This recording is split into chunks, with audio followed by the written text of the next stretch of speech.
Good morning, KMMA tribe, friends, family, followers. I hope this message finds you well. I am Shan Steve of Krav Maga Martial Arts and Meditations on Mastery, and I am coming to you today with the strangest secret. Well, the strangest secret is nothing new in reality. It's a book written by Earl Nightingale many years ago, and he quotes many other great thinkers, and of course, the ideas and concepts captured in this book go all the way back to biblical times. And all the most successful, wisest, um, happiest, most productive people in life have always understood the secret. And I'll come back to that. At the end, I'm going to share a challenge with you. I took Earl Nightingale's challenge again this morning, and I'm going to share a challenge with you. But first, I want to talk about how it ties to the lesson of the week I've been working on in my Leadership Development Academy, Krav Maga Martial Arts, because we've been working on discipline, but discipline as relates to habit, on the fact that what we've been talking about is that one must have the discipline to do the thing, the thing, either new thing that they want to regularly do, or the new thing that's going to move them in the direction of the thing that they want. But they have to be able to do something. One must be able to do something long enough to develop the habit of doing it. And we were talking about in ways like training and fitness and martial arts training, but also fitness training, also diet. Bad habits you want to quit or a good habit you want to create. In any of those cases, my premise is true that you have to demonstrate discipline. You have to exert discipline long enough for habit to take over. And then all you have to do is maintain the habit. You still have to take action, by the way. You cannot sit back and become complacent, or the new good habit goes away and weeds start coming in. Grandmaster Smith always says, good habits are hard to make, but easy to break. Bad habits are easy to make, but hard to break. And that's what we're talking about here. It takes discipline to make the new habits or to break the bad habits. And in either case, we have to exert the discipline long enough for habit to take over. And then we have to continue just to maintain it. But it's much easier to maintain a healthy new habit than it is to create it in the first place. You need the multitude of discipline in the first. Well, this morning, my revelation, after I finished The Strangest Secret and did the work on that, and I was thinking about it, I realized that this applies even as pertains to this, even as pertains to our thought world, towards creation through thought, towards the power of our mind. And after all, we know it's all in our mind. But even in this, if one of the summary points, there's so much more in this little book, and I'm going to challenge all of you to make sure you either read the book or listen to Napoleon Hill's original recording. And I'm actually going to put that link here in the talking notes so that you can just click and listen to Earl's. Listen, either way, rather you read this little book, rather you get and read the little book, or rather you listen to the thing. And of course, I've done both. It's only about an hour of work, but it's an hour of work that can change the rest of your life if then you take the challenge and decide to do the work.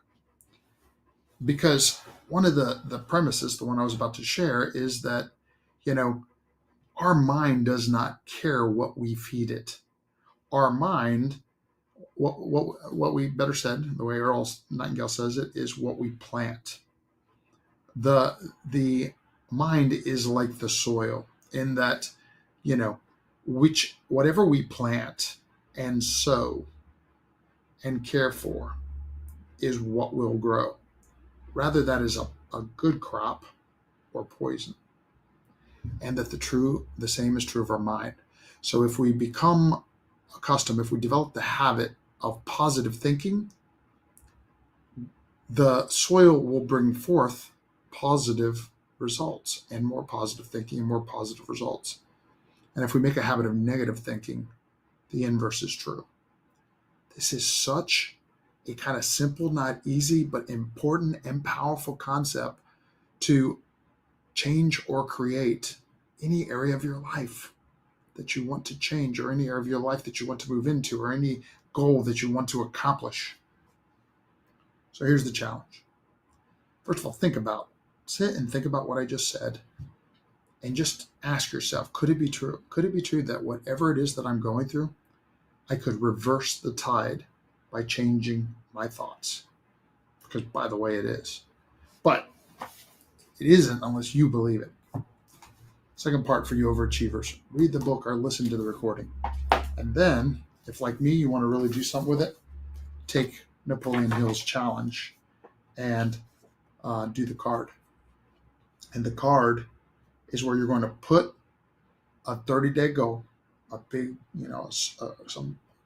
a clear, definite, wildly important, big, hairy, and audacious goal on one side of the card. And on the other side, you're going to put this reminder from Matthew, who said, ask, and it shall be given. It's from Matthew 7, 7, and 8. And this is from the King James Version, so you'll recognize that language. Ask, and it shall be given you. Seek, and ye shall find. Knock, and it shall be opened unto you. For everyone that asketh receiveth, and he that seeketh findeth, and to him that knocketh it shall be opened. Matthew 7, 7, 8. There's lots of other amazing quotes like this in here that talks to the power of the mind to do the thing. So I'm just quoting from other people. The greatest discovery of my generation is that human beings can alter their lives while altering their attitudes of mind. William James. And there's this Earl Nightingale himself. Plant your go in your mind. Picture yourself in your mind's eye as having already achieved this goal. This is a good one from Earl as well. Decide now. What is it you want? Plant your go in your mind. It's the most important decision you'll ever make in your entire life. A man is what he thinks about all day long. Ralph Waldo Emerson.